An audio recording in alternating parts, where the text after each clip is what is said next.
Zamyslenie sa nad nedeľným evanjeliom pre deti. Tvoje slovo je mojím svetlom, aby sa moje srdce svojím svetlom žiari mi, ako pochodeň žiari mi, noc aj deň.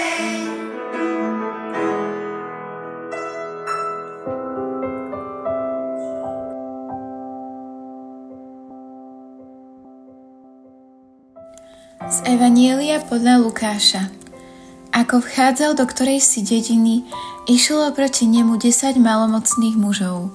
Zďaleka zastali a hlasne kričali: Ježišu, učiteľ, zmiluj sa nad nami. Keď ich uvidel, povedal: Choďte, ukážte sa kňazom. A ako šli, boli očistení.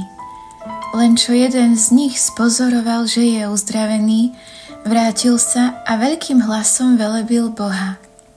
Naozaj boli všetci malomocní? Ako to, že iba jeden zistil, že uzdravený a poďakoval sa Ježišovi? Ťažko povedať prečo. Možno to zistili všetci, ale jednoducho nepoďakovali. Možno Ježiša nepoznali a nemali potrebu poďakovať. A možno chceli len uzdravenie tela a keď to dostali, išli svojou cestou. A čo je toto vlastne malomocenstvo? Je to choroba, z ktorej majú ľudia na koži vredy a nemôžu hýbať končatinami, pretože ich všetko bolí. Malomocní ľudia museli žiť mimo ostatných ľudí, aby ich nenakazili.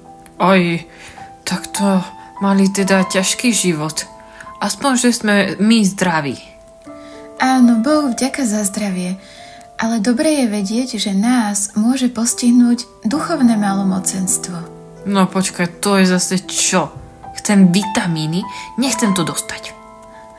Vitamíny na túto chorobu sú modlitba a sviatosti, ktoré nám cirkev ponúka.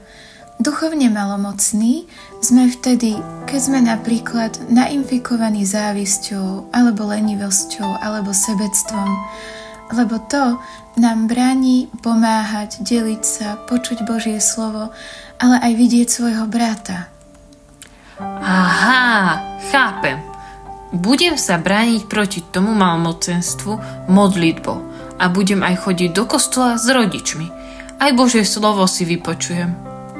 Mária, ochráň nás od duchovného malomocenstva. Amen.